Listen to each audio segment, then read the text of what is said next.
My name is David Goggins. I created Goggins. Goggins is the guy that can take anything you put in front of him. Man, just feel lucky to see him in action and see him change from David to Goggins. Right. And it right. And it's it like happened. He becomes the Hulk. Oh my God, it happened. I watched it, and it's like I thought, well, maybe this was just kind of like a whatever, maybe just a thing, but it was real. It's like when shit got hard, he got into this different zone, and it was like he got better. He got better, got Really? tougher. Yeah, he did. When he gets to Goggins, dude, look out. It's like it's a different person that's unstoppable. Unstoppable.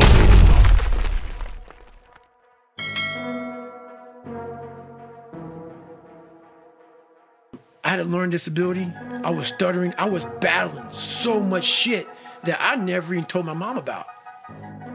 My dad made me very afraid because he beat the shit out of me every time I went at him. I gained 125 pounds. I went from 175 to almost 300. 297 was my heaviest. I worked myself so hard that I turned a person this fucked up into this motherfucker right here. This is a gentleman who completed Navy SEAL training, Army Ranger training, Air Force TAC-P training. I believe he's the only person in history to do that. Yes, sir. This is a guy who did 3 Hell Weeks, 60 plus ultra marathons, running with broken bones for 30 miles to get into one of the mega ultra marathons. And a lot of people call him the toughest man alive. You are a guy that, for a lot of people, you sort of embody the idea of hardening your mind Right. and figuring out a way to do things that most people think are impossible. Right. You've sort of become that guy over your life, and you've become that guy for a lot of people, including me, online. We've talked about you on the podcast a ton of times. Right. So having you in here has been it's very exciting to me. I appreciate that. Thank you. How'd you become that guy? In that dark room is who you are. But in that dark room is where you have to create another human being that walks out of that dark room to face who you are. That's the only way you're gonna get over all those things. You have to create someone else. Hello and welcome back to the Unstuck and Unstoppable channel, where we're focused on providing actionable, step-by-step self-improvement tips. In today's video, we'll look at 6 steps you can take today to unlock your inner Goggins. Watch to the very end for a special bonus tip. Step number 1, expose yourself to new ideas and people.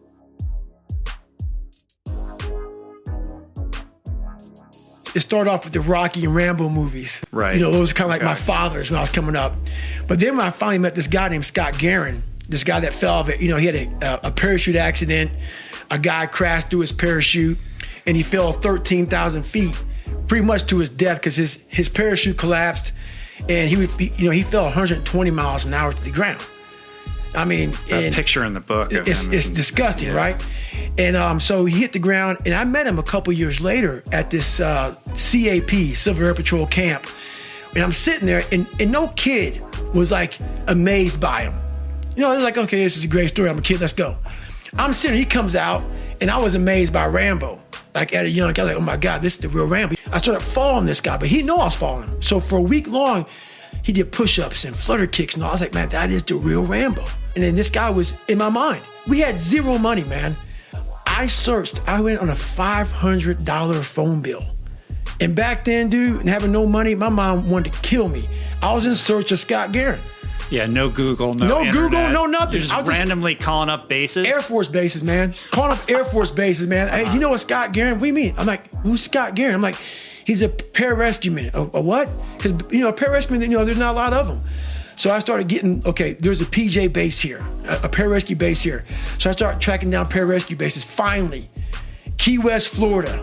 He's a scuba instructor down there in Key West, Florida. I leave a message. He calls back, gets a hold of my mom. I'm like, I cannot believe this guy called me back. My first question to him was, hey man, can I come stay with you for a week? He's like, who the fuck are you, man? He didn't know who the fuck I was. The guy let me come stay with him for a week. To reveal your inner badass, you have to get within proximity of people doing better than you at whatever you want to achieve.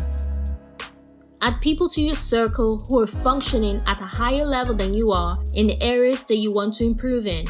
So for example, if your goal is to lose weight, get healthy, then seek out the company of those people who already have success in that area.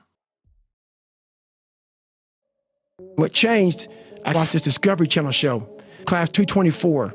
I was watching these guys going through Hell Week. And these guys ringing the bell, quitting, dropping their helmet down, rolling out. A lot of guys just leaving. And it made me reflect on my fears, my insecurities.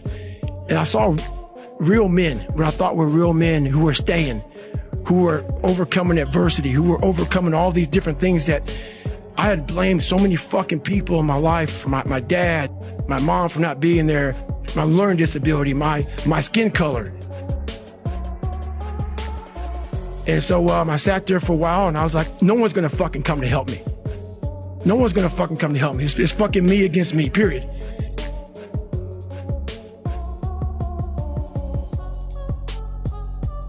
I had to man up. And I said, the first thing I gotta start doing is facing every fucking fear I have. Step number 2, tell the truth and use a mirror. So that starting point is the truth. But it starts in that accountability mirror of, if you're fat, you cannot say anything besides that you're fat. If you're lazy, if you're a liar, if you're a cheater, if you're on drugs, if you're whatever you are, you must look in that mirror and be brutally honest with yourself and call yourself out for what you are and what you're not. And in this nice new world that we live in, we want to hear, you're just a little big. No, man, you might be fat. And it's okay to hear that from yourself. The accountability mirror is the place where you evaluate your performance relative to your goal. The key is to be brutally honest about where you are and where you want to be. Stop waiting for someone else to save you. Take ownership of your present situation and your dreams. Also, find ways to keep yourself accountable. Use a habit tracker. Enlist the help of a friend. Start journaling. Or like David, use sticky notes on your mirror. The aim is to keep track of your progress and to gain clarity. In the beginning of his transformation, David Goggins placed sticky notes on his mirror that represented the changes he wanted to make in his life, and he revisited those goals every single day. So in that accountability mirror, I call it, I got real with myself. I said, you have a third grade reading level, which is hard to admit when you're a junior in high school that you copied on every single thing you did because of fear they're gonna put me in a special school. We all know what special means. I'm gonna have a title on myself the rest of my life. And being cool, you don't have a title on yourself. So I started cheating. I was dumb. And people say, oh, you know, you had a learning disability. I had a learning disability, but I realized I was lazy. So I called myself out there. I called myself out every which way possible. I didn't call myself out, I was just honest. I was honest. Look at yourself, man. Look at yourself. And it was that day, and a couple of days after that, I just got real with myself. And every day I came home, I called the accountability mirror. What am I gonna do today to change what I see in this mirror? Step number 3, practice visualization. Self-talk and visualization are the 2 keys to my success. Is I have the ability to see the end before the beginning even begins. I can see it right now. So before I went to Buds and I was losing all this fucking weight and shit, I saw myself walking across the fucking stage at 191 fucking pounds. That's what I had to get to get into the door. I saw myself 6 months, a year later, whatever's gonna take me to do it. I saw myself walking across that stage, getting that fucking certificate of graduation from Buds. And I was able to be there at 300 fucking pounds. And that feeling that I was nowhere near that fucking feeling, I was able to put myself there 1,000,000 times every fucking day. And that feeling of like, my God, that is gonna feel fucking amazing. Okay, so I'm able to put myself at the finish line, even though I have no finish line, but at the finish line of an event before I even start the motherfucker to say, how are you gonna feel at the end of this?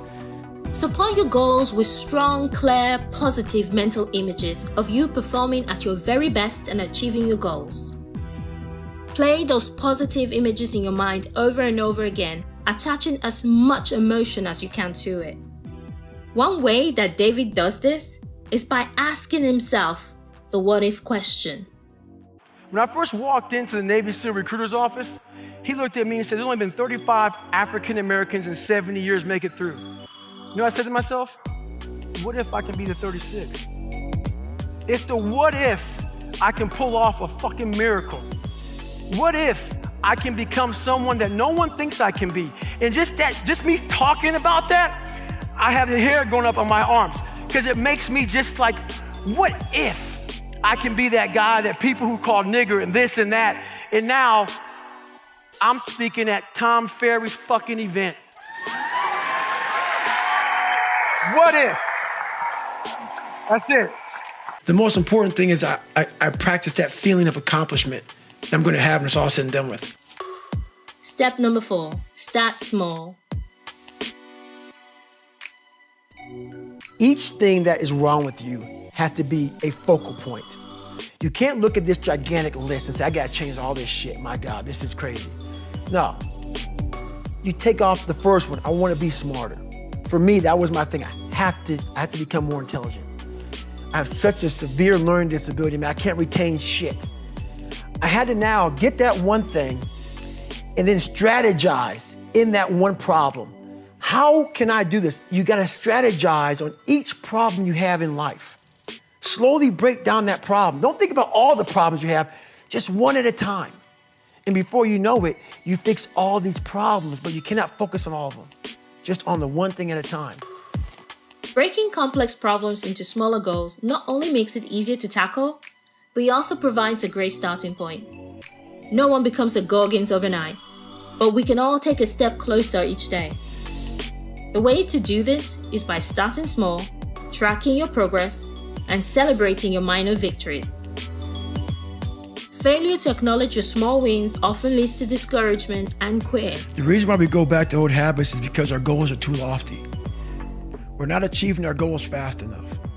So what happens is, you know what? Oh man, we're very impatient nowadays. For me, it was good. I didn't have a phone. I was out of this world by myself. It was a race against David Goggins. It wasn't a race against, God, I want to look good for this person or that person. It was me. I got to change myself. So for me, if I lost 5 pounds in a week, I got a feeling. I allowed myself to feel proud of that. I didn't look at, I got to lose 106 pounds. I'm like, man, I went from 297, now I'm 292. In 1 week, man, I'm killing it. We're not proud of ourselves for the small accomplishments. What we need is this monstrosity of a thing to happen and say, I did it. Nah, there's a process that you have to go through, and patience is the process. And if we don't have patience, after a week, I haven't lost 30 pounds, man, I'm done. I'm over it. So that's what I found out with people, man. They're not patient enough to realize and to enjoy the moment, not live in it, just enjoy it. There's no finish line in life, but enjoy that moment. Roger that, man, I lost 5. Let me go 10 next week.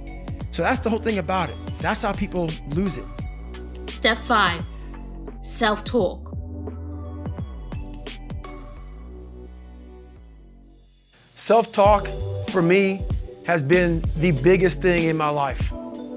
A lot of us have a dialogue that is crap. It's a crappy dialogue. What we're telling ourselves is what we see on TV, is what we see on Instagram, is what we see on Facebook. All day long, we are feeding ourselves the wrong self-talk. It's negative self-talk. You have to get all of the noise of all the crap of the world out of your head. Get all the static out before you can even have a real conversation with yourself. You have to create a positive dialogue. So all day long, I'm putting the positive self-talk in my subconscious. I'm making sure that I'm walking around all day long, giving myself the proper fuel to attack the world. That's why I work out hard every day. Positive self-talk in this context is not really just about saying nice things to yourself. It's about stacking up a massive backlog of actions that reinforces your personal value and ability. You activate positive self-talk by doing hard things, stepping outside your comfort zone, and by suffering. You have to back up your positive affirmations with massive action in the right direction, so that when you say, "I'm a badass," there's real substance to it. You've built a strong foundation to face your day. The first thing in the morning what I do is I clean my room, I clean my house, I go for a run, I work out. I want to win the war in the morning. Because the second I leave my house, the second you look at your phone, the second you turn the TV on, you're in a battle.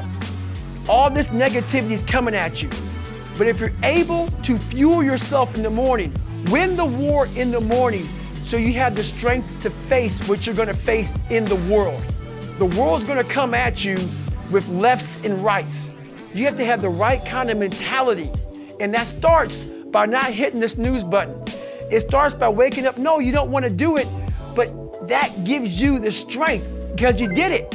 If you do it, if you do something you don't want to do every morning, you're already giving yourself the proper self-talk. You're already giving yourself the proper dialogue to attack the people that don't like you, to attack your insecurities, to attack what the world's going to give you. So self-talk comes from belief in yourself.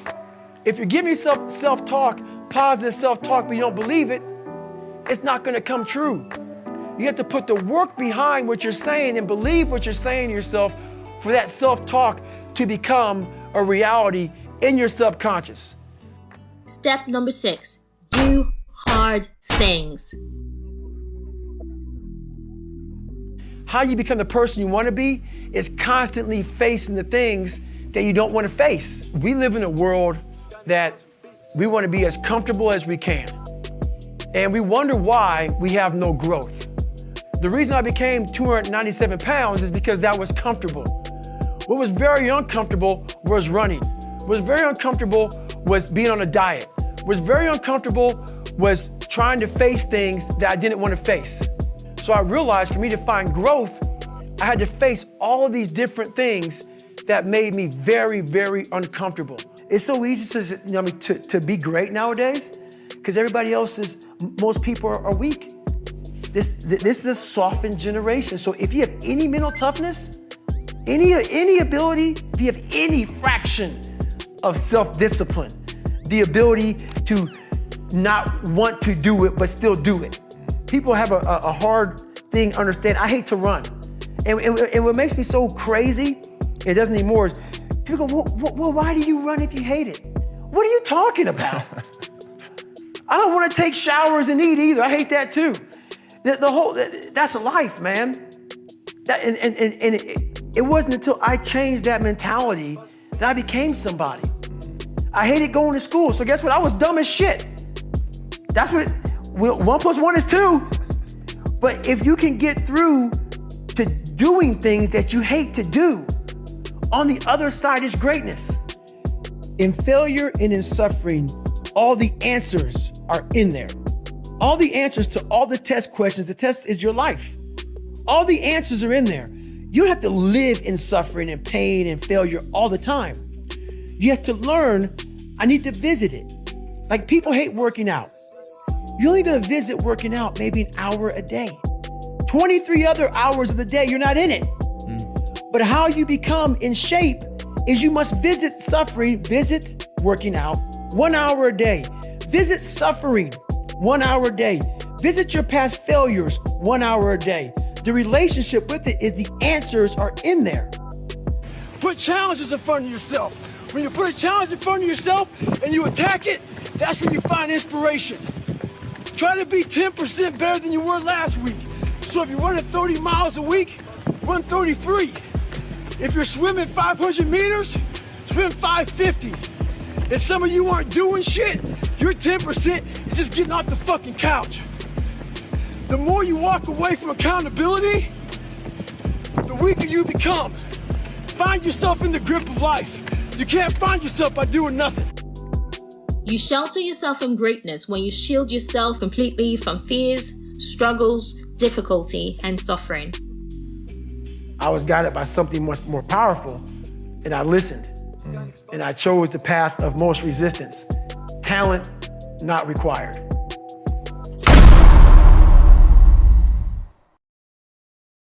So there you have it. 6 steps to get you started on your journey to unlock your inner Goggins. To grab a copy of David's best-selling book, Can't Hurt Me, see the link in the description box below. Lastly, if you found this content helpful, then consider sharing it with your friends. Click the like button to let us know if you want to see more David Goggins content, and subscribe. Question of the day. What is your most inspiring David Goggins quote? Let's start a conversation in the comment section below. Thanks for watching. First off, self-confident people. So how do we build self-confidence? Because that's what you believe. Okay. When I meet somebody self-confident, here's what I know about them. They've built a reputation with themselves, so they don't need to build a reputation with other people. Okay. So if you're really... What do you mean by that? They honor their own word? You got it. Yeah. The key to self-confidence is really simple. And this is absolutely... I've trained hundreds of thousands of people. I've spoken to millions of people around the world. I can tell you this. The self-confident people I know, whether they are athletes, school teachers, mechanics, parents, stay-at-home moms, you name it. They have a pattern of keeping promises they make to themselves. The groundwork of beginning to build self-confidence is to begin to keep the promises you make to you. And that's why it's important to begin to even make small promises. If you're going to get up at a certain time in the morning, not only do it, but then give yourself credit. Say, I did what I said I was going to do. If it's in your diet or your fitness, don't just eat the healthy foods. Go, I'm doing what I said I was going to do. You begin to build this reputation. If you're constantly being influenced and moved by what other people think about you, it means there's a deficiency in what you think about you. And so the key is not some, esoteric like belief system. It's a pattern of keeping the promises that you make to you. When I work with athletes, the successful athletes I work with, when they're in a slump, it's never that they can't hit a ball anymore or make a shot or swing a golf club. They've lost their self-confidence. Somewhere along the way, they've lost the ability to focus on the things they are great at and stacking those promises they make to themselves. And the way I get them to break their slump is not correcting their swing or getting them positive. It's getting them to acknowledge the small promises, showing up to batting practice early, hitting that extra bucket of balls, beginning to reward themselves for the extra promises they keep to themselves, puts them back in a state of self-confidence. All of a sudden, they're hitting the ball great again.